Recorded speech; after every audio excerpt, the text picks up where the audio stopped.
అది ఒక పార్క్, అందమైన ప్రకృతి, చుట్టూ చెట్లు, అంతా బాగుంది కదా అని విశ్రాంతి తీసుకోవడానికి పార్కులో వెళ్ళారు.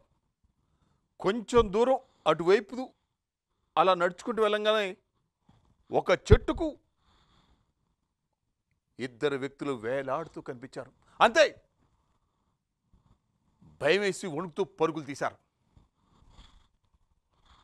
వాళ్ళిద్దరూ కావాలనే ఉరేసుకున్నారా, లేకపోతే ఎవరైనా చంపి వేలాడదీశారా, లేక ఒకరిని చంపి ఇంకొకరు ఉరి తీసుకున్నారా?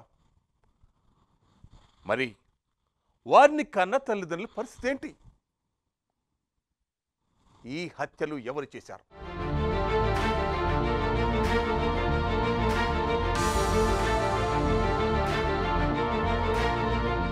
ఢిల్లీలోని డీర్ పార్కులో ఒక విషాద ఘటన చోటు చేసుకుంది. పార్కులో ఒక చెట్టుకు ఉరివేసుకుని యువకుడు ఆత్మహత్య చేసుకున్నారు. ఆ మృతదేహాలను చూసిన పార్క్ సెక్యూరిటీ గార్డ్ పోలీసులకు సమాచారం అందించాడు. ప్రాథమిక దర్యాప్తులో ఇది ఆత్మహత్య కేసుగా గుర్తించారు. ఈ ఘటనపై కేసు నమోదు చేసుకున్న పోలీసులు దర్యాప్తు చేపట్టారు. ఈ సంఘటనకు సంబంధించి డీర్ పార్క్ సెక్యూరిటీ గార్డుగా పనిచేస్తున్న బల్జీత్ సింగ్ పోలీసులకు సమాచారం అందించాడు.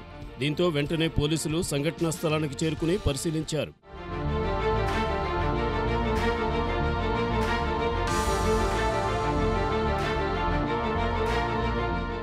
ఆత్మహత్యకు పాల్పడింది 17 ఏళ్ల బాలుడు. నల్లటి టీషర్టు, నీలిరంగు జీన్స్ ధరించి ఉన్నాడు.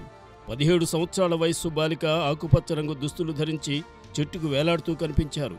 ఇద్దరూ ఒకే నైలాన్ తాడుతో చెట్టుకు ఉరివేసుకున్నట్లు పోలీసులు తెలిపారు.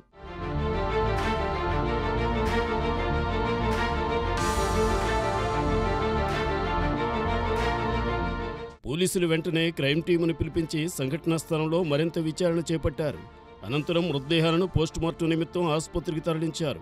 ఈ ఘటనపై మరింత సమాచారం తెలియాల్సి ఉందని దర్యాప్తు కొనసాగుతున్నట్లు పోలీసులు తెలిపారు.